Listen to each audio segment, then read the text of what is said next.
ನಮಸ್ಕಾರ, ನ್ಯೂಸ್ 2ಗೆ ಸ್ವಾಗತ. ನಾನು ನವಿತಾ ಜೈನ್. ಚೇತನ್ ಗೌಡ ರಮೇಶ್ ಆಡಿಯೋ ಬಹಿರಂಗ ವಿಚಾರಕ್ಕೆ ಸಂಬಂಧಪಟ್ಟ ಹಾಗೆ ಮಂಡ್ಯದಲ್ಲಿ 150 ಕೋಟಿ ಖರ್ಚು ಮಾಡಲಾಗುತ್ತೆ ಅನ್ನುವಂತಹ ಆಡಿಯೋ ವಿಚಾರಕ್ಕೆ ಸಂಬಂಧಪಟ್ಟ ಹಾಗೆ ಈಗಾಗಲೇ ಈ ಆಡಿಯೋದಲ್ಲಿ ಇರೋದು ತಮ್ಮದೇ ಧ್ವನಿ ಅಂತ ಹೇಳಿ ಒಪ್ಪಿಗೆಯನ್ನ ಕೂಡ ಕೊಟ್ಟಿದ್ದಾರೆ. ಮಂಡ್ಯದಲ್ಲಿ 150 ಕೋಟಿ ರೂಪಾಯಿಯ ಆಡಿಯೋ ವಿಚಾರ ಸಾಕಷ್ಟು ಸುದ್ದಿಯನ್ನ ಕೂಡ ಮಾಡಿತ್ತು. ಇದೇ ವಿಚಾರಕ್ಕೆ ಸಂಬಂಧಪಟ್ಟ ಹಾಗೆ ಎಲೆಕ್ಷನ್ ಕಮಿಷನ್ ಅಧಿಕಾರಿಗಳು, ಐಟಿ ಅಧಿಕಾರಿಗಳು ವಿಚಾರಣೆಯನ್ನ ಕೂಡ ಮಾಡಿದ್ದಾರೆ. ಈಗ ಈ ಆಡಿಯೋ ತಮ್ಮದೇ ಧ್ವನಿ ಅಂತ ಹೇಳಿ ಒಪ್ಪಿಗೆಯನ್ನ ಕೊಟ್ಟಿದ್ದು, ಟೇಪ್ನಲ್ಲಿರುವ ಧ್ವನಿ ನಮ್ಮದೇ ಅಂತ ಹೇಳಿ ಈ ಒಂದು ವಿಚಾರವನ್ನ ಕೂಡ ಒಪ್ಪಿಕೊಂಡಿದ್ದಾರೆ. ಡೀಲ್ ಮಾತು ಸತ್ಯ, ತಮ್ಮದೇ ಧ್ವನಿ ಅಂತ ಹೇಳಿ ಒಪ್ಪಿಕೊಂಡಿದ್ದಾರೆ.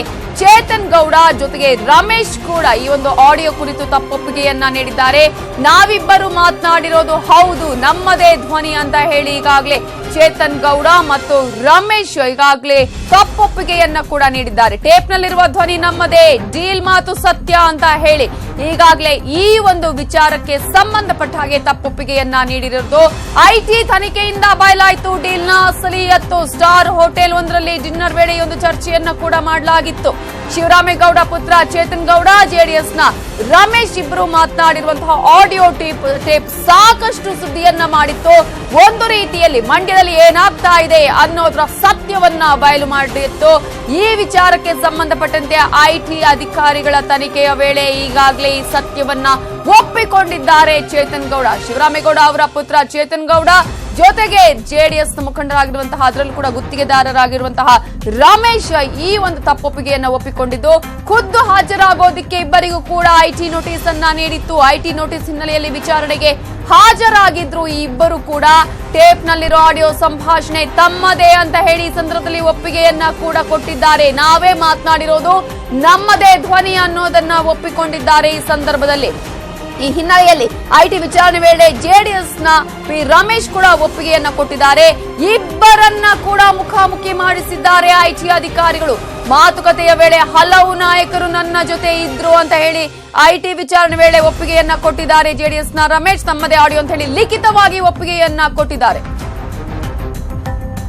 ಇದರ ಬಗ್ಗೆ ಮಾತನಾಡೋದಕ್ಕೆ ನಮ್ಮ ಜೊತೆ ಈಗ ಸ್ವತಃ ಚೇತನ್ ಗೌಡ ಫೋನ್ ಸಂಪರ್ಕದಲ್ಲಿದ್ದಾರೆ. ಚೇತನ್ ಗೌಡ ಅವರೇ, ಈಗಾಗಲೇ ಈ ಒಂದು ಆಡಿಯೋ ನನ್ನದಲ್ಲ ಅನ್ನುವಂತಹ, ಧ್ವನಿ ನನ್ನದಲ್ಲ ಅನ್ನುವಂತಹ ಮಾತನ್ನ ಮೊನ್ನೆಯಿಂದ ನೀವು ಹೇಳ್ಕೊಂಡು ಬರ್ತಾ ಇದ್ರಿ. ಈಗ ನೀವು ಒಪ್ಪಿಗೆಯನ್ನ ಕೊಟ್ಟಿದ್ದೀರಿ ಹೌದು ಅಂತ ಹೇಳಿ. ಹೌದಾ, ನಿಮ್ಮದೇ ಆಡಿಯೋನ ಹಾಗಾದ್ರೆ ಅದು? ಇಲ್ಲ ಮೇಡಮ್, ನಾನು ಎಲ್ಲೂ ಒಪ್ಪಿಗೆ ಕೊಟ್ಟಿಲ್ಲ, ನಾನು ಎಲ್ಲೂ ಹೇಳಿಲ್ಲ. ಐಟಿ ವಿಚಾರಣೆಯ ವೇಳೆ ನೀವು ಇದರ ಬಗ್ಗೆ ಯಾವುದೇ ಒಪ್ಪಿಗೆಯನ್ನ ಕೊಟ್ಟಿಲ್ಲ? ಇಲ್ಲ ಇಲ್ಲ, ನಾನು ಹೇಳಿರೋದು ಈ ತರ ನಡೀತದೆ ಅಂತ ಹೇಳಿ. ನಾನು ಯಾರ ಬಗ್ಗೆನೂ ಸ್ಪಷ್ಟವಾಗಿ ಅಲ್ಲಿ ಏನ್ ಹೇಳಿದ್ದೆ, ಈ ತರ ಚುನಾವಣೆಗಳು ಈ ತರ ನಡಿಬಹುದು ಅಂತ ಹೇಳಿದ್ರೆ ಹೊರತು ಈ ತರ ನಡೀತಾ ಇದೆ ಅಂತ ಹೇಳಿಲ್ಲ. ಓಕೆ, ಅಲ್ಲ, ಆ ಒಂದು ಆಡಿಯೋ ನಿಮ್ಮದಲ್ಲ ಅನ್ನೋದನ್ನ ನೀವು ಐಟಿ ಅಧಿಕಾರಿಗಳಿಗೆ ಹಾಗಾದ್ರೆ ಸ್ಪಷ್ಟವಾಗಿ ತಿಳಿಸಿದಿರಿ, ನಿಮ್ಮದಲ್ಲ ಅನ್ನೋದನ್ನ ಹೇಳಿದಿರಿ. ಹೌದು ಹೌದು. ಏನಾಯ್ತು ಸರ್, ಯಾವ ರೀತಿಯಾಗಿ ಅಂದ್ರೆ ರಮೇಶ್ ಮತ್ತು ನಿಮ್ಮನ್ನು ಕೂಡ ಇಬ್ಬರನ್ನ ಮುಖಾಮುಖಿಯಾಗಿ ಕೂರಿಸಿಕೊಂಡು ವಿಚಾರಣೆ ಮಾಡಿದ್ರಾ, ಹೇಗೆ? ಇಲ್ಲ, ಅದನ್ನೆಲ್ಲ ಹೇಳಂಗಿಲ್ಲ ಅಂತ ಹೇಳಿದಾರೆ ಮೇಡಮ್. ಮಾಧ್ಯಮಕ್ಕಾಗ್ಲಿ ಎಲ್ಲೇ ಆಗ್ಲಿ ಪ್ರಸ್ತಾಪ ಮಾಡಂಗಿಲ್ಲ ಅಂತ ಅಧಿಕಾರಿಗಳು ಹೇಳಿದ್ದಾರೆ. ಓಕೆ, ಬಟ್ ವಿಚಾರಣೆಯನ್ನ ನಡೆಸಿದ್ದು ಹೌದು, ನೀವು ವಿಚಾರಣೆಗೆ ಹಾಜರಾಗಿದ್ದು ಹೌದು? ಹೌದು ಹೌದು ಹೌದು. ವಿಚಾರಣೆಗೆ ಹಾಜರಾಗಿದ್ದೀರಿ, ಆದ್ರೆ ನೀವು ಇದು ನನ್ನ ಧ್ವನಿ ಅಲ್ಲ ಅಂತ ಹೇಳಿದ್ದೀರಿ. ಹೌದು ಹೌದು. ಓಕೆ, ಅಂದ್ರೆ ಈಗ ನಮ್ಗೆ ಬರ್ತಿರುವಂತಹ ಮಾಹಿತಿಯ ಪ್ರಕಾರ ನೀವು ಒಪ್ಪಿಗೆಯನ್ನ ಕೊಟ್ಟಿದ್ದೀರಿ, ಮೌಖಿಕವಾಗಿ ಒಂದ್ ಕಡೆ ಹೇಳಿದ್ದೀರಿ, ಮತ್ತೊಂದ್ ಕಡೆ ಲಿಖಿತವಾಗಿ ಬರೆದು ಕೊಟ್ಟಿದ್ದೀರಿ ಅನ್ನೋದು? ಇಲ್ಲ ಮೇಡಮ್, ಇದ್ಯಾವ್ದು ನೀವು ತಮಗೆ ತಪ್ಪು ಮಾಹಿತಿ ನೀಡಿದ್ದಾರೆ. ಎಲೆಕ್ಷನ್ ಕಮಿಷನ್ ಅವರು ಇದೆಲ್ಲೂ ಏನು ಹೇಳಂಗಿಲ್ಲ ಅಂತ ಹೇಳಿದ್ರು. ಓಕೆ, ನಿಮ್ ಇಬ್ಬರನ್ನ ಕೂಡ ಒಟ್ಟಿಗೆ ಕೂರಿಸಿ ವಿಚಾರಣೆ ಆಗಿಲ್ವಾ? ಇಲ್ಲ ಮೇಡಮ್, ಅಂದ್ರೆ ಪಕ್ಕದಲ್ಲಿ ಕೂತಿದ್ರು ಅವ್ರು, ನಮ್ಮ ಪಕ್ಕದ ರೂಮ್ ನಲ್ಲಿ. ಪಕ್ಕದ ರೂಮ್ ಅಲ್ಲಿ ರಮೇಶ್ ಅವರು ಕೂತಿದ್ರು. ಅವರು ಒಪ್ಪಿಗೆಯನ್ನ ಕೊಟ್ಟಿದ್ದಾರೆ, ಇದು ನನ್ನದೇ ಧ್ವನಿ, ಅದಕ್ಕೂ ಚೇತನ್ ಗೌಡ ಅವರದ್ದೇ ಅನ್ನುವ ರೀತಿಯಲ್ಲಿ ಅವರು ಒಪ್ಪಿಗೆಯನ್ನ ಕೊಟ್ಟಿದ್ದಾರೆ ಅನ್ನುವ ಮಾಹಿತಿಗಳು ಲಭ್ಯ ಆಗ್ತಾ ಇದೆ. ಆದ್ರೆ ನೀವು ಹೇಳಿದಿರಿ ನಾನ್ ನಂದಲ್ಲ ಅನ್ನೋದನ್ನ. ಹೌದೌದು ಮೇಡಮ್, ಯಾಕಂದ್ರೆ ನಮ್ಮ ಪಕ್ಕದಲ್ಲಿ ಕೂರ್ಸಿ ಮಾತಾಡಿಲ್ಲ ಮೇಡಮ್, ಸುಳ್ಳು. ಓಕೆ, ಯಾವಾಗ ವಿಚಾರಣೆಗೆ ಹಾಜರಾಗಿದ್ರಿ ನೀವು ಚೇತನ್ ಗೌಡ ಅವರೇ? ಅಲ್ಲ, 3 ದಿವಸ ಆಯ್ತು ಮೇಡಮ್. ಓಕೆ, 3 ದಿವಸ ಆಯ್ತು. ಆದ್ರೆ ಈ ಒಂದು ಪ್ರಕರಣಕ್ಕೆ ಸಂಬಂಧಪಟ್ಟಾಗ ನಿಮ್ಗೆ ನೋಟಿಸ್ ಅನ್ನು ಕೊಟ್ಟರು, ಮತ್ತೆ ಏನಾದ್ರು ಬರ್ಬೇಕು ಅಂತ ಏನಾದ್ರು ಹೇಳಿದಾರಾ, ಹೇಗೆ ಅಂತ ಹೇಳಿ? ಇನ್ನು ಏನ್ ಹೇಳಿಲ್ಲ ಮೇಡಮ್, ತಿಳಿಸ್ತೀವಿ ಅಂತ ಹೇಳಿದ್ರೆ ಅಷ್ಟೇ. ಓಕೆ, ಇನ್ನು ಯಾವುದೇ ವಿಚಾರಣೆ ಇಲ್ಲ? ಇಲ್ಲ ಇಲ್ಲ. ಓಕೆ ಓಕೆ, ಧನ್ಯವಾದಗಳು ಚೇತನ್ ಗೌಡ ಅವರೇ. ಈಗಾಗಲೇ ನ್ಯೂಸ್ 18 ಜೊತೆ ಮಾತನಾಡಿದಕ್ಕಾಗಿ. ಇದು ಚೇತನ್ ಗೌಡ ಅವರ ಮಾತು. ನಾನು ಯಾವುದೇ ಕಾರಣಕ್ಕೂ ಇದು ನನ್ನ ವಾಯ್ಸ್ ಅಲ್ಲ ಅನ್ನೋದನ್ನ ಹೇಳಿದ್ದೀನಿ ಅನ್ನುವಂತಹ ಮಾತನ್ನ ಹೇಳಿದ್ದಾರೆ. ಆದ್ರೆ ಇನ್ನೊಂದ್ ಕಡೆ ನಾವು ಗಮನಿಸಬಹುದು, ರಮೇಶ್ ಈಗಾಗಲೇ ಅದು ನನ್ನದೇ ಧ್ವನಿ, ನಾವಿಬ್ರೇ ಮಾತನಾಡಿರುವಂತಹ ಧ್ವನಿ ಅನ್ನೋದನ್ನ ಒಪ್ಪಿಕೊಂಡಿದ್ದಾರೆ ಅನ್ನುವಂತಹ ಮಾಹಿತಿಗಳು ಲಭ್ಯವಾಗಿದ್ದು, ಲಿಖಿತವಾಗಿ ಕೊಟ್ಟಿದ್ದಾರೆ ಅಂತ.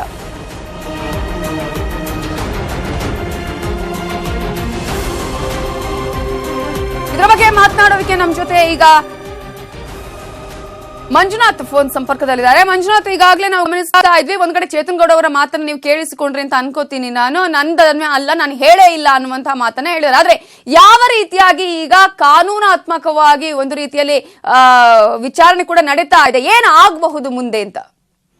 ನವಿತಾ, ಇದು ನನ್ನ ಧ್ವನಿ ಅಲ್ಲ ಅನ್ನೋದಕ್ಕಿಂತ ಮುಖ್ಯವಾಗಿ ಸಂಭಾಷಣೆ ನಡೆದಿದ್ದು ಹೌದು ಅನ್ನುವಂಥದ್ದು ಇಬ್ಬರು ಒಪ್ಪಿಕೊಂಡಿರುವಂತದ್ದು. ಅಂದ್ರೆ ಸಂಭಾಷಣೆ ನಡೆದಿದ್ದು ಹೌದು ಅನ್ನೋದಾದ್ರೆ ಧ್ವನಿ ಅವರದ್ದೇ ಅನ್ನುವಂಥದ್ದು ಫೈನಲ್ ಕನ್ಕ್ಲೂಷನ್ ಗೆ ಬರುತ್ತೆ. ಅದನ್ನ ಫೋರೆನ್ಸಿಕ್ ಲ್ಯಾಬ್ ಡಿಸೈಡ್ ಮಾಡುತ್ತೆ, ಅದು ಅವ್ರದಾ ಅಲ್ವಾ ಅನ್ನೋಂಥ ಪ್ರಶ್ನೆಗಳು ಆಗುತ್ತೆ. ಬಟ್ ಐಟಿ ಅಖಾಡಕ್ಕೆ ಇಂಥದ್ದೊಂದು ಆರೋಪ ಬಂದ ಕೂಡಲೇ ಬರೀ ಒಂದು ಆಡಿಯೋ ಮೇಲೆ ಐಟಿ ಒಂದು ಅಖಾಡಕ್ಕೆ ಎಂಟ್ರಿ ಕೊಟ್ಟು ಅದನ್ನ ತಗೊಂಡು 150 ಕೋಟಿ ಎಕ್ಸ್ಚೇಂಜ್ ಆಗುತ್ತಾ ಅನ್ನೋಂಥದ್ದನ್ನು ಕೂಡ ಎಲ್ಲಾ ರೀತಿಯ ಮಾಹಿತಿಗಳನ್ನ ಹಾಗೆ ಸಂಪರ್ಕದಲ್ಲಿರಿ ಮಂಜುನಾಥ್, ಹಾಗೆ ಸಂಪರ್ಕದಲ್ಲಿರಿ. ನಮ್ ಜೊತೆಗೆ ಗುತ್ತಿಗೆದಾರರಾಗಿರುವಂತಹ ರಮೇಶ್ ಫೋನ್ ಸಂಪರ್ಕದಲ್ಲಿದ್ದಾರೆ. ರಮೇಶ್ ಅವರೇ, ಈಗಾಗಲೇ ನಿಮ್ಮನ್ನು ಕೂಡ ಐಟಿ ಅಧಿಕಾರಿಗಳು ಈ ವಿಚಾರಕ್ಕೆ ಸಂಬಂಧಪಟ್ಟಂತೆ 150 ಕೋಟಿಯ ವಿಚಾರಕ್ಕೆ ಸಂಬಂಧಪಟ್ಟಂತೆ ವಿಚಾರಣೆಗೆ ಹಾಜರಾಗುತ್ತೆ ಹೇಳಿದ್ರು, ನೀವು ಹಾಜರಾಗಿದ್ರ ಹೇಗೆ?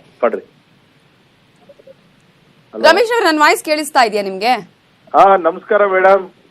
ನಮಸ್ತೆ ರಮೇಶ್ ಅವರೇ. ಈಗ ಐಟಿಯ ಗುತ್ತಿಗೆದಾರ ಅಲ್ಲಮ್ಮ, ಯಾರು ನನ್ನ ಗುತ್ತಿಗೆದಾರ ಅಂತ ಹೇಳಿದ್ದು? ಜೆಡಿಎಸ್ ಮುಖಂಡರು ಅಂತ ಹೇಳ್ಬೋದಾ ಸರ್ ನಿಮ್ಮನ್ನ? ಜೆಡಿಎಸ್ ಬಿಟ್ಟಾಗಿದೆ ನಾನು, ಈಗ ರಾಜಕೀಯದ ಮುಖಂಡ ಅಷ್ಟೇ ನಾನೀಗ. ಕಾಂಗ್ರೆಸ್ಗೂ ಇಲ್ಲ, ಜೆಡಿಎಸ್ ನಲ್ಲೂ ಇಲ್ಲ, ನಾನೊಬ್ಬ ನ್ಯೂಟ್ರಲ್. ಓಕೆ, ಈಗ ನ್ಯೂಟ್ರಲ್ ಆಗಿ ಇದ್ದೀರಾ ನೀವು. ಓಕೆ ರಮೇಶ್ ಅವರೇ, ಈಗ ನೀವು ಗುತ್ತಿಗೆದಾರ ಅಂತ ಬರೀತಾ ಇದ್ದೀರಾ? ಆಯ್ತು, ಅದನ್ನ ತೆಗ್ದಿದೀವಿ ನೋಡ್ಬೋದು ನೀವು. ಬರ್ತಾ ಇದೆ ನೋಡಿ ಗುತ್ತಿಗೆದಾರ ಅಂತ, ತೆಗ್ದಿದೀವಿ ನೋಡಿ ಸರ್. ಓಕೆ, ಈಗ ನನ್ನ ಪ್ರಶ್ನೆ ಸರ್, ನೀವು ವಿಚಾರಣೆಗೆ ಹಾಜರಾಗಿದ್ರಾ ಅಂತ ಹೇಳಿ. ಯಾವ್ದಕ್ಕೆ? ಹೌದು, ಭಾನುವಾರ ಬಂದು ಮನೆಗೆ ಅಧಿಕಾರಿ ಬಂದು ಒಂದು ನೋಟಿಸ್ ಕೊಟ್ರು. ಸೋಮವಾರ ಬೆಳಿಗ್ಗೆ 12 ಗಂಟೆಗೆ ಮಂಡ್ಯದಲ್ಲಿರ್ತಕ್ಕಂತಹ ಇನ್ಕಮ್ ಟ್ಯಾಕ್ಸ್ IRS ಆಫೀಸರ್ ಮುಂದೆ ಹಾಜರಾಗಬೇಕು ಅಂತ ಹೇಳಿದ್ರು. ನಾನು ಹೋಗಿದ್ದೆ ಮತ್ತು ಚೇತನ್ ಗೌಡ್ರು ಸಹಿತ ಬಂದಿದ್ರು. ಅವ್ರದ್ದು ಒಂದು ಸ್ಟೇಟ್ಮೆಂಟ್ ಬೆಳಗ್ಗೆಯಿಂದ ಒಂದು 3 ಗಂಟೆವರೆಗೂ ತಗೊಂಡ್ರು. ನನ್ಗೊಂದು 15 ನಿಮಿಷ ಅಷ್ಟೇ, ನಂದೇನ್ ಇರ್ಲಿಲ್ಲ ಹೆಚ್ಚಿಗೆ. ನನ್ ಕೇಳಿದ್ರು, ಅವರೇ ಎಲ್ಲ ಇದ್ ಮಾಡಿದ್ರು. ಅದಕ್ಕೆ ಒಪ್ಪಿಗೆ ಅಂತ ನಾನು ಕೊಟ್ಟೆ. ನೀವು ಒಪ್ಪಿಗೆ ಅನ್ನೋದನ್ನ ಕೊಟ್ಟಿದ್ದೀರಾ? ಹೌದು, ನನ್ನದೇ ಧ್ವನಿ ಅನ್ನೋದನ್ನ ಹೇಳಿದ್ದೀರಿ. ಹೌದೌದು, ನಾವಿಬ್ರು ಸಂಭಾಷಣೆ ಮಾಡಿದ್ವಿ ಅಂತ. ಅವರೂ ಸಹಿತ ಆಮೇಲೆ ಅವರು ಸಹಿತ ಒಪ್ಪಿಗೆ, ಹೌದು ನಾವು ಜನರಲ್ ಆಗಿ ಮಾತಾಡಿದೀವಿ ಅಂತ ಹೇಳಿದ್ದಾರೆ. ಅದೇನಂತ ಕಾಂಟ್ರವರ್ಸಿ ಇಲ್ಲ. ಅವರು ಏನು ತಪ್ಪೇನು, ನಾವು ಇಲ್ಲಿ ಇವತ್ತಿನ ದಿನ ಚುನಾವಣೆಗಳು ಯಾವ ರೀತಿನಲ್ಲಿ ಹಣದಿನ ಚುನಾವಣೆಗಳು ನಡೀತಾ ಇದಾವೆ ಅನ್ನೋದನ್ನ ಚರ್ಚೆ ಮಾಡ್ತಿದ್ವಿ ಅನ್ನೋದನ್ನ ಹೇಳಿದ್ದಾರೆ. ರಮೇಶ್ ಅವರೇ, ಏನ್ರಮ್ಮ? ಲಿಖಿತವಾಗಿ ರೈಟಿಂಗ್ ಅಲ್ಲಿ ಏನಾದ್ರು ಹೌದು, ಅದನ್ನ ಎಲ್ಲ ತಗೊಂಡಿದ್ದಾರೆ. ಅದನ್ನ ತಗೊಂಡು ಅದನ್ನ ಡೆಲ್ಲಿಯಿಂದ ಬಂದಿದ್ದಂತೆ, ಚುನಾವಣಾ ಆಯೋಗದಿಂದ. ಅದಕ್ಕೋಸ್ಕರ ಅದನ್ನ ಲಿಖಿತವಾಗಿ ಅವ್ರದ್ದು ನಮ್ದು ಸಪರೇಟ್ ಓತ್ ತಗೊಂಡ್ರು. ಮತ್ತು ಅದಾದ ಮೇಲೆ ಜಾಯಿಂಟ್ ಆಗಿ ಕ್ರಾಸ್ ಆಗಿ ಒಂದು ಜಾಯಿಂಟ್ ಆಗಿ ಒಂದನ್ನ ತಗೊಂಡು ಕಳಿಸ್ಕೊಟ್ಟಿದ್ದಾರೆ. ಈಗ ರಮೇಶ್ ಅವರೀಗ ನಿಮ್ಮನ್ನ ಇಬ್ರನ್ನ ಒಟ್ಟೊಟ್ಟಿಗೆ ಮುಖಾಮುಖಿ ಮಾಡಿಸಿ ಏನಾದ್ರು ಮತ್ತೆ ಆಡಿಯೋ ನಿಮ್ದೇನಾ ಅಂತ ಕೇಳಿದ್ರೆ ಇಬ್ರನ್ನ? ಎಷ್ಟು ಸರಿ ಹೇಳ್ಬೇಕು? ನಾನ್ ಚೇತನ್ ಗೌಡ ಹತ್ರ ಕೇಳುವಾಗ ನಮ್ಮಿಬ್ರನ್ನ ಇಲ್ಲ ಅವರು ಸಪರೇಟ್ ಆಗಿ ಮಾಡಿದ್ರು, ನಮ್ಮನ್ನ ಸಪರೇಟ್ ಆಗಿ ಮಾಡಿದ್ರು ಅಂತ ಕೇಳಿದ್ರು. ಅದಕ್ಕೆ ನಿಮ್ಮ ಹತ್ರ ಸ್ಪಷ್ಟನೆಯನ್ನ ಕೇಳ್ತಾ ಇದ್ವಿ. ಇಬ್ರನ್ನ ಒಟ್ಟಿಗೆ ಕೂರ್ಸಿದ್ರಾ, ಮಾಡ್ಸಿದ್ರಾ? ಕೊನೆಗೆ ಇಬ್ರು ಅವ್ರು ಹೇಳಿದ್ ಕರೆಕ್ಟ್. ಫಸ್ಟ್ ಸಪರೇಟ್ ಆಗಿ ಹೇಳಿಕೆಗಳನ್ನ ತಗೊಂಡ್ರು, ನಂತರ ಇಬ್ಬರನ್ನು ಒಟ್ಟಿಗೆ ಕುಂಡಿಸಿ ಒಟ್ಟಿಗೆ ಜಾಯಿಂಟ್ ಆಗಿ ಹೌದು ಇಬ್ರು ಅಂತ ಒಪ್ಕೊಂಡು ಅವರು ಸಹಿ ಮಾಡಿದ್ದಾರೆ, ನಾವು ಸಹಿ ಮಾಡಿದ್ವಿ. ನೀವು ನೋಡಿದ್ದೀರಿ ಅಲ್ವಾ ಸೈನ್ ಮಾಡಿರೋದನ್ನ? ನೀವು ನೋಡಿದ್ದೀರಿ. ಚೇತನ್ ಗೌಡ ಹೇಳಿದ್ರು, ನಾನು ನೋಡೋದೆಲ್ಲ ಜೊತೆಲೆ ಮಾಡಿದ್ದು ಪಕ್ಕಕ್ಕೇನೆ. ಓಕೆ, ನನ್ನ ಕ್ಲಾರಿಫಿಕೇಶನ್ ಏನ್ ಗೊತ್ತಾ ರಮೇಶ್ ಅವ್ರೆ, ನನ್ಗೆ ಬೇಕಾಗಿರೋದು, ಅವ್ರು ಹೇಳಿದ್ರು ನಮ್ಮ ಹತ್ರ ಇಲ್ಲ, ನಾನು ಇಲ್ವಾ ಅಂತಾನೆ ಹೇಳಿದೀನಿ, ನನ್ನ ಹತ್ರ ಯಾವುದೇ ರೈಟಿಂಗ್ ಅಲ್ಲಿ ಬರೆಸಿಕೊಂಡಿಲ್ಲ, ನನ್ನ ಧ್ವನಿ ಅಲ್ಲ ಅಂತಾನೆ ನಾನು ಹೇಳಿದೀನಿ, ಅವ್ರು ಇರ್ಲೇ ಇಲ್ಲ ಅಲ್ಲಿ ರಮೇಶ್ ಅನ್ನೋದನ್ನ ಹೇಳಿದ್ರು. ಸೊ ಇದ್ರ ಬಗ್ಗೆ ನೀವು ಕ್ಲಾರಿಫಿಕೇಶನ್ ಕೇಳ್ತಾ ಇದ್ದೀನಿ. ಇಲ್ಲ ಪಾಪ, ಚಿಕ್ಕ ವಯಸ್ಸು, ಏನೋ ಒಂದು ಸ್ನೇಹಿತದಲ್ಲಿ ಮಾಡಿರ್ತೀವಿ, ಅದು ಯಾರ್ಯಾರು ರೆಕಾರ್ಡ್ ಮಾಡಿ ಏನೇನ್ ಮಾಡಿದಾರೋ ಗೊತ್ತಿಲ್ಲ.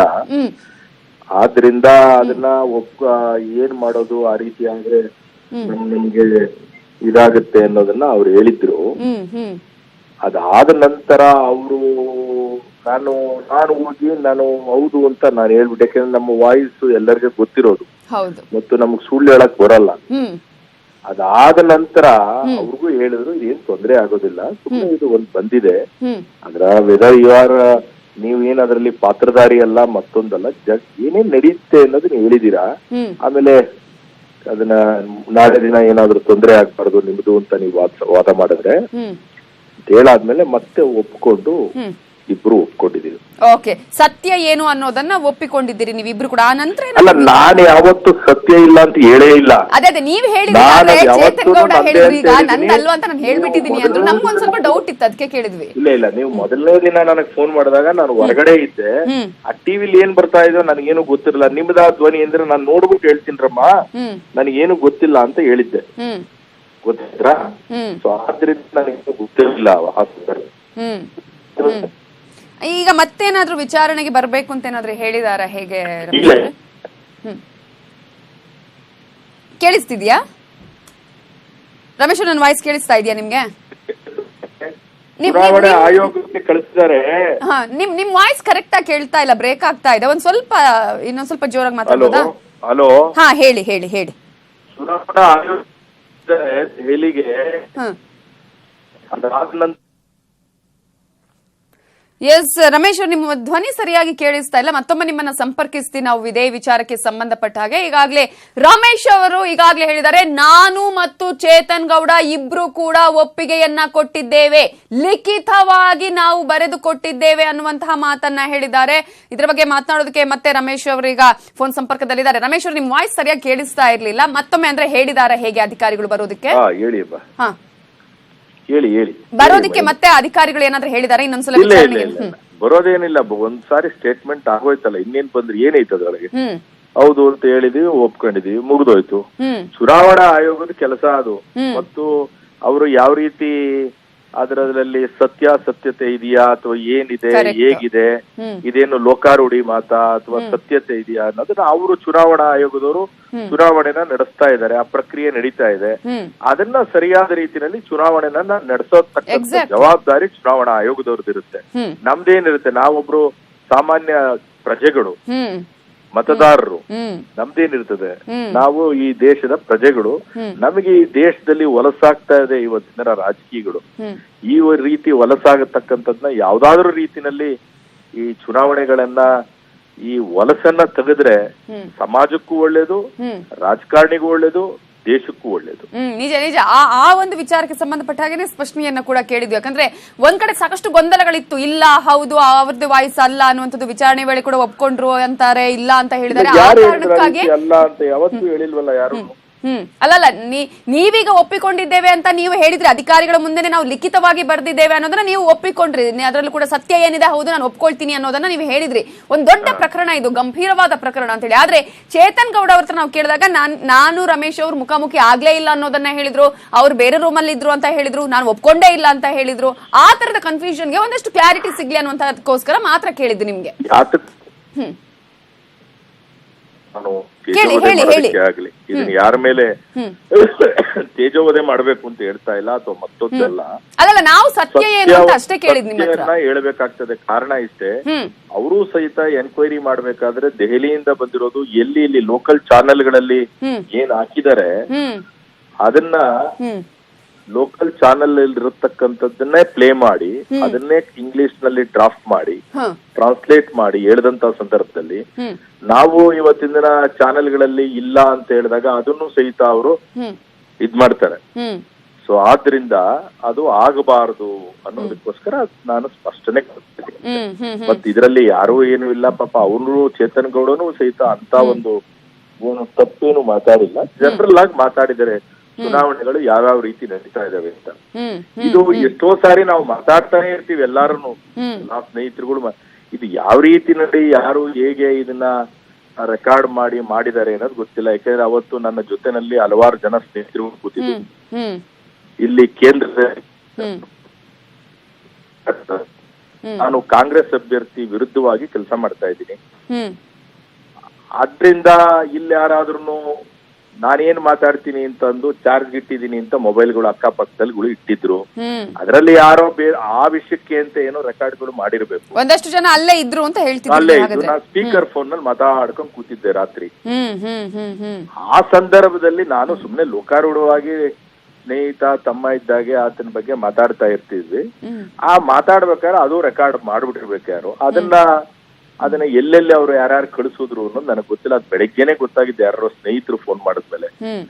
ನಾನು ಹೊರಗಡೆ ಹೋಗ್ತಾ ಇದ್ದೆ, ಮಾಧ್ಯಮದವರು ಸಹಿತ ಫೋನ್ ಮಾಡಿದ್ರು, ಹಿಂಗೆ ಬರ್ತಾ ಇದೆ ಅಂತ. ಬಟ್ ನನಗೆ ಗೊತ್ತಿಲ್ಲ ನಾನು ಏನು ಅಂತ. ನಾನು ಅದ್ ನೋಡ್ಬಿಟ್ಟು ಹೇಳ್ತೀನಿ, ನಂದು ವಾಯ್ಸು ಅಥವಾ ಯಾರು ಏನು ಅನ್ನೋದು ನನಗೆ ಗೊತ್ತಿಲ್ಲ ಅಂತ ಹೇಳಿದ್ದೆ ಅಷ್ಟೇ. ಯಾಕಂದ್ರೆ ಏನು ಅಂತ ನನಗೆ ಗೊತ್ತಿರ್ಲಿಲ್ಲ. ನೀವೆಲ್ಲರೂ ಫೋನ್ ಮಾಡಿದ್ರಿ ಬೆಳಗ್ಗೆನೆ, ಆಮೇಲೆ ಮಧ್ಯಾಹ್ನ ರಾತ್ರಿಗೆ ಯಾರು ಮಾಡ್ಲಿಲ್ಲ ಫೋನು. ಅವಾಗ್ಲೇ ಸ್ಪಷ್ಟನೆ ಕೊಟ್ಬಿಡ್ತಿದ್ರಿ ಒಂದ್ ವೇಳೆ ಫೋನ್ ಮಾಡಿದ್ರೆ ಹೇಳ್ತಿದ್ದೆ, ನಾನು ಹೇಳಿದ್ದೆ. ನಾನು ಐಟಿ ಇಲಾಖೆ ಅಥವಾ ಎಲೆಕ್ಷನ್ ಕಮಿಷನ್ ಗಂಭೀರವಾಗಿ ತೆಗೆದುಕೊಂಡಿದೆ ಅಂತ. ಇದು ಐಟಿ ವಿಷಯಕ್ಕೆ ಬರೋದಿಲ್ಲ, ಚುನಾವಣಾ ಆಯೋಗಕ್ಕೆ ಬರುತ್ತೆ. ಐಟಿ ಇದರಲ್ಲಿ ಬರುವಂತ ಸಬ್ಜೆಕ್ಟ್ ಏನು ಇಲ್ಲ. ಇದು ಚುನಾವಣಾ ಆಯೋಗಕ್ಕೆ ಬರತಕ್ಕಂತ ಹಣದ ವಿಚಾರ ಅಂತ ಬಂದಾಗ 150 ಕೋಟಿಯ ವಿಚಾರ ಅಂತ ಹೇಳಿದಾಗ ಎಲೆಕ್ಷನ್ ಟೈಮ್ ಅಲ್ಲಿ ಇಷ್ಟೆಲ್ಲ ದುಡ್ಡು ವಿಚಾರಗಳು ಅಂತ ಬಂದಾಗ ಗಂಭೀರವಾಗಿ ತೆಗೆದುಕೊಳ್ಳಲಾಗುತ್ತೆ. ಅದನ್ನ ಚುನಾವಣಾ ಆಯೋಗದವರು ನಡೆಸ್ತಕ್ಕಂಥದ್ದು, ಐಟಿನವರಲ್ಲ. ಐಟಿನಲ್ಲಿ ಬರತಕ್ಕಂತ ಬರುವಿನಲ್ಲಿ ಬರತಕ್ಕಂತ ಮಾತುಗಳು ಏನು ಇಲ್ಲ ಅದರಲ್ಲಿ. ಇದೆಲ್ಲ ಏನಿದ್ರು ಚುನಾವಣಾ ಆಯೋಗದ ಪರಿವಿನಲ್ಲಿ ಬರತಕ್ಕಂತ ಮಾತುಗಳು ಅಂತ ಹೇಳಿ ಅವರು ಚುನಾವಣಾ ಆಯೋಗದವರು ದೆಹಲಿಯಿಂದ ಇದನ್ನ ಸ್ಪಷ್ಟನೆ ಕೇಳಿದ್ರು. ಅದಕ್ಕೆ ಇಬ್ರು ಸಹಿತ ಸತ್ಯಾಸತ್ಯತೆನ ಅವ್ರ ಮುಂದೆ ಹೇಳಿ ಅದನ್ನೇ ಅವರು ರೆಕಾರ್ಡ್ ಮಾಡ್ಕೊಂಡು ಕಳಿಸ್ಕೊಟ್ಟಿದ್ದಾರೆ. ಲಿಖಿತವಾಗಿ ಏನ್ ಬರೆಸ್ಕೊಂಡಿದ್ದಾರೆ ಸರ್? ಅದನ್ನೆಲ್ಲ ಹೇಳಕ್ಕಾಗತ್ತೇನ್ರಮ್ಮ? ಏನ್ ಅದ್ರಲ್ಲಿ ನೀವು ಟಿವಿನಲ್ಲಿ ಹಾಕಿದ್ರಿ, ಅದನ್ನ ಇಂಗ್ಲಿಷ್ ನಲ್ಲಿ ಟ್ರಾನ್ಸ್ಲೇಟ್ ಮಾಡಿದ್ರು. ಅದೇನು ಸೀಕ್ರೆಸಿ ಏನಿಲ್ಲ ಅದ್ರಲ್ಲಿ, ಎಲ್ಲಾ ಟಿವಿನಲ್ಲೂ ಬಂದಿದೆ. ಅಲ್ಲ ನಾನ್ ಕೇಳ್ತಿರೋದು ನಿಮ್ಮ ಹತ್ರ ನೀವ್ ಹೇಳಿದ್ರಿ ನಮ್ಮದೇ ಧ್ವನಿ ಅನ್ನೋದನ್ನ ಬರೆಸಿಕೊಂಡಿದ್ದಾರೆ ಅಲ್ವಾ? ಧ್ವನಿಗಳು ಅವರು ಈ ರೀತಿ ಮಾಡಿದ್ದೇ ಇರೋದು ಸತ್ಯ. ಇಂತ ಕಡೆ ಇದ್ವಿ, ಅವ್ರಿಂತ ಕಡೆ ಇದ್ವಿ, ನಾವಿಂತ ಕಡೆ ಇದ್ವಿ ಅನ್ನೋದನ್ನ ಹೇಳಿದ್ದಾರೆ. ಟೈಮಿಂಗ್ಸ್ ಇಷ್ಟೆಲ್ಲ, ಅಷ್ಟು ಬಿಟ್ರೆ ಇನ್ನೇನಿಲ್ಲ. ನೀವೇನು ಬರ್ದಿದ್ದೀರೋ ಅದನ್ನೇ ಅವ್ರ ಹತ್ರ ಕೂಡ ಬರ್ಸ್ಕೊಂಡಿದ್ದಾರೆ. ಅದ್ರಲ್ಲಿ ಅವರು ಅಪರಾಧಿ ಅಲ್ಲ, ನಾನು ಅಪರಾಧಿ ಅಲ್ಲ. ನಾವು ಅಪರಾಧಿ ಅಂತ ಹೇಳ್ತಾ ಇಲ್ಲ ಸರ್, ಅಲ್ಲಿ ಏನಾಯ್ತು ಅನ್ನೋದಷ್ಟೇ.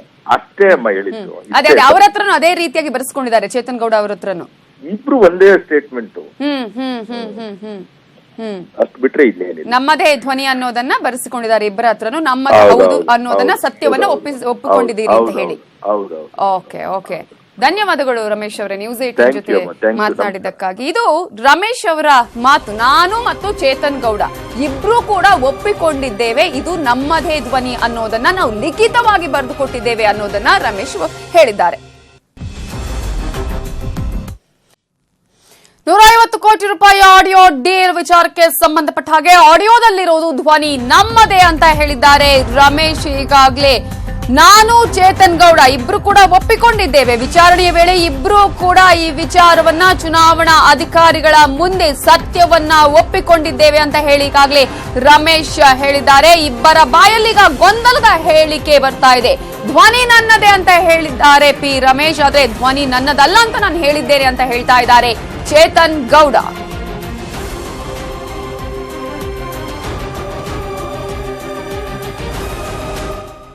ಚೇತನ್ ಗೌಡ ಅವರೇ, ಈಗಾಗಲೇ ಈ ಒಂದು ಆಡಿಯೋ ನನ್ನದಲ್ಲ ಅನ್ನುವಂತಹ, ಧ್ವನಿ ನನ್ನದಲ್ಲ ಅನ್ನುವಂತಹ ಮಾತನ್ನ ಮೊನ್ನೆಯಿಂದ ನೀವು ಹೇಳ್ಕೊಂಡು ಬರ್ತಾ ಇದ್ರಿ. ಈಗ ನೀವು ಒಪ್ಪಿಗೆಯನ್ನ ಕೊಟ್ಟಿದ್ದೀರಿ ಹೌದು ಅಂತ ಹೇಳಿ. ಹೌದಾ ನಿಮ್ಮದೇ ಆಡಿಯೋನ ಹಾಗಾದ್ರೆ ಅದು? ಇಲ್ವಲ್ಲ ಮೇಡಮ್, ನಾನು ಎಲ್ಲೂ ಒಪ್ಪಿಗೆ ಕೊಟ್ಟಿಲ್ಲ, ನಾನು ಎಲ್ಲೂ ಹೇಳಿಲ್ಲ. ಐಟಿ ವಿಚಾರಣೆಯ ವೇಳೆ ನೀವು ಇದರ ಬಗ್ಗೆ ಯಾವುದೇ ಒಪ್ಪಿಗೆಯನ್ನ ಕೊಟ್ಟಿಲ್ಲ? ಇಲ್ಲ ಮೇಡಮ್, ನಾನು ಹೇಳಿರೋದು ಈ ತರ ನಡೀತದೆ ಅಂತ ಹೇಳಿ ನಾನು ಯಾರ ಬಗ್ಗೆನೂ ಸ್ಪಷ್ಟವಾಗಿ ಏನ್ ಹೇಳಿದ್ದೆ. ಈ ತರ ಚುನಾವಣೆಗಳು ಈ ತರ ನಡಿಬಹುದು ಅಂತ ಹೇಳಿದ್ರೆ ಹೊರತು ಈ ತರ ನಡೀತಾ ಇದೆ ಅಂತ ಹೇಳಿಲ್ಲ. ಅಲ್ಲ, ಆ ಒಂದು ಆಡಿಯೋ ನಿಮ್ಮದಲ್ಲ ಅನ್ನೋದನ್ನ ನೀವು ಐಟಿ ಅಧಿಕಾರಿಗಳಿಗೆ ಹಾಗಾದ್ರೆ ಸ್ಪಷ್ಟವಾಗಿ ತಿಳಿಸಿದಿರಿ, ನಿಮ್ಮದಲ್ಲ ಅನ್ನೋದನ್ನ ಹೇಳಿದಿರಿ. ಹೌದು, ನಾನು ಕೇಳಿದ್ರು, ಅವರೇ ಎಲ್ಲ ಇದ್ ಮಾಡಿದ್ರು, ಅದಕ್ಕೆ ಒಪ್ಪಿಗೆ ಅಂತ ನಾನು ಕೊಟ್ಟೆ. ನೀವು ಒಪ್ಪಿಗೆ ಅನ್ನೋದನ್ನ ಕೊಟ್ಟಿದ್ದೀರಿ, ಹೌದು ನನ್ನದೇ ಧ್ವನಿ ಅನ್ನೋದನ್ನ ಹೇಳಿದಿರಿ. ಹೌದೌದು, ನಾವಿಬ್ರು ಸಂಭಾಷಣೆ ಮಾಡಿದ್ರು, ಇಬ್ರು ಒಂದೇ ಸ್ಟೇಟ್ಮೆಂಟ್. ಅಷ್ಟು ಬಿಟ್ರೆ ಇನ್ನೇನಿಲ್ಲ. ನಮ್ಮದೇ ಧ್ವನಿ ಅನ್ನೋದನ್ನ ಬರೆಸಿಕೊಂಡಿದ್ದಾರೆ ಇಬ್ಬರ ಹತ್ರನು. ನಮ್ಮದೇ ಹೌದು ಅನ್ನೋದನ್ನ ಸತ್ಯವನ್ನ ಒಪ್ಪಿಕೊಂಡಿದ್ದೀರಿ ಅಂತ ಹೇಳಿ. ಓಕೆ. ಬೆಂಗಳೂರಲ್ಲಿ 3 ಬಲಿಯನ್ನ ಪಡೆದುಕೊಂಡಿದೆ ಸಿಲಿಂಡರ್. ಅಡಿಗೆ ಅನಿಲದ ಸಿಲಿಂಡರ್ ಸ್ಫೋಟವಾಗಿದ್ದು 3 ಜನ ಸಾವನ್ನಪ್ಪಿದ್ದಾರೆ. ಸಿಲಿಂಡರ್ ಸ್ಫೋಟಗೊಂಡು 3 ಸಾವನ್ನಪ್ಪಿರುವ ಘಟನೆ ಬೆಂಗಳೂರಲ್ಲಿ ನಡೆದಿದೆ. ಅಡುಗೆ ಅನಿಲ ಸ್ಫೋಟಗೊಂಡು ಈಗಾಗಲೇ 3 ಸಾವನ್ನಪ್ಪಿರುವ ಘಟನೆ ನಡೆದಿದ್ದು ಬಾಣಸವಾಡಿಯ ಮುರುಗನ್ ಥಿಯೇಟರ್ ಬಳಿ ಈ ಒಂದು ಘಟನೆ ನಡೆದಿದೆ. ನಿನ್ನೆ ನಡೆದಿರುವಂತಹ ಘಟನೆ ಈಗ ತಡವಾಗಿ ಬೆಳಕಿಗೆ ಕೂಡ ಬಂದಿದೆ. ಸಿಲಿಂಡರ್ ಸ್ಫೋಟಗೊಂಡು 3 ಸಾವನ್ನಪ್ಪಿದ್ದಾರೆ. ಗ್ಯಾಸ್ ಮ್ಯಾನ್ ವಿರುದ್ಧ ಲೋಕಲ್ ಸಿಲಿಂಡರ್ ನೀಡಿದಂತಹ ಒಂದು ಆರೋಪ ಈಗ ಕೇಳಿ ಬಂದಿದ್ದು, ಈ ಹಿನ್ನೆಲೆಯಲ್ಲಿ 3ರನ್ನ ಬಲಿ ಪಡೆದಿದೆ ಈ ಒಂದು ಸಿಲಿಂಡರ್. ಅಡಿಗೆ ಅನಿಲದ ಸಿಲಿಂಡರ್ ಸ್ಫೋಟಗೊಂಡು 3 ಸಾವನ್ನಪ್ಪಿದ್ದಾರೆ. 3 ಚಿಕಿತ್ಸೆ ಫಲಿಸದೆ ಸಾವನ್ನಪ್ಪಿರುವ ಬಗ್ಗೆ ಈಗಾಗಲೇ ಮಾಹಿತಿ ಲಭ್ಯವಾಗಿದ್ದು, ಬಾಣಸವಾಡಿಯ ಮುರುಗನ್ ಥಿಯೇಟರ್ ಬಳಿ ಈ ಒಂದು ಘಟನೆ ಕೂಡ ನಡೆದಿದೆ. ಗ್ಯಾಸ್ ಮ್ಯಾನ್ ವಿರುದ್ಧ ಈಗಾಗಲೇ ಈ ರೀತಿಯಾದಂತಹ ಒಂದು ಲೋಕಲ್ ಸಿಲಿಂಡರ್ ನೀಡಿದ ಆರೋಪ ಕೂಡ ಕೇಳಿ ಬಂದಿದೆ. ಗ್ಯಾಸ್ ಮ್ಯಾನ್ ವಿರುದ್ಧ ದೂರು ದಾಖಲಾಗಿದೆ. ಗಾಯಗೊಂಡ 4ರಲ್ಲಿ 3 ಸಾವನ್ನಪ್ಪಿದ್ದು ಚಿಕಿತ್ಸೆ ಫಲಕಾರಿಯಾಗದೆ 3 ಸಾವನ್ನಪ್ಪಿದ್ದಾರೆ. ಉಳಿದ ಓರ್ವನನ್ನ ವಿಕ್ಟೋರಿಯಾ ಆಸ್ಪತ್ರೆಗೆ ದಾಖಲಿಸಿ ಅಲ್ಲಿ ಚಿಕಿತ್ಸೆಯನ್ನ ನೀಡಲಾಗ್ತಾ ಇದೆ. ಗಾಯಗೊಂಡಿರುವ ಓರ್ವನ ಸ್ಥಿತಿ ಕೂಡ ಗಂಭೀರವಾಗಿದೆ ಅನ್ನುವ ಮಾಹಿತಿಗಳು ಲಭ್ಯವಾಗ್ತಾ ಇದ್ದು ಬಾಣಸವಾಡಿ ಪೊಲೀಸ್ ಠಾಣೆಯಲ್ಲಿ ಈ ಸಂಬಂಧ ಪ್ರಕರಣ ದಾಖಲಾಗಿದೆ.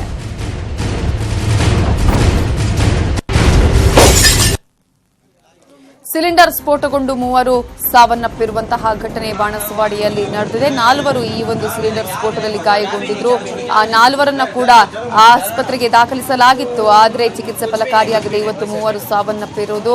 ಒಬ್ಬನ ಸ್ಥಿತಿ ಕೂಡ ಗಂಭೀರವಾಗಿ ಗಾಯಗೊಂಡಿದ್ದಾನೆ. ಆತನಿಗೂ ಕೂಡ ವಿಕ್ಟೋರಿಯಾ ಆಸ್ಪತ್ರೆ ಚಿಕಿತ್ಸೆಯನ್ನ ನೀಡಲಾಗ್ತಾ ಇದೆ. ನಿನ್ನೆ ನಡೆದಿರುವಂತಹ ಘಟನೆ ತಡವಾಗಿ ಬೆಳಕಿಗೆ ಬಂದಿದೆ.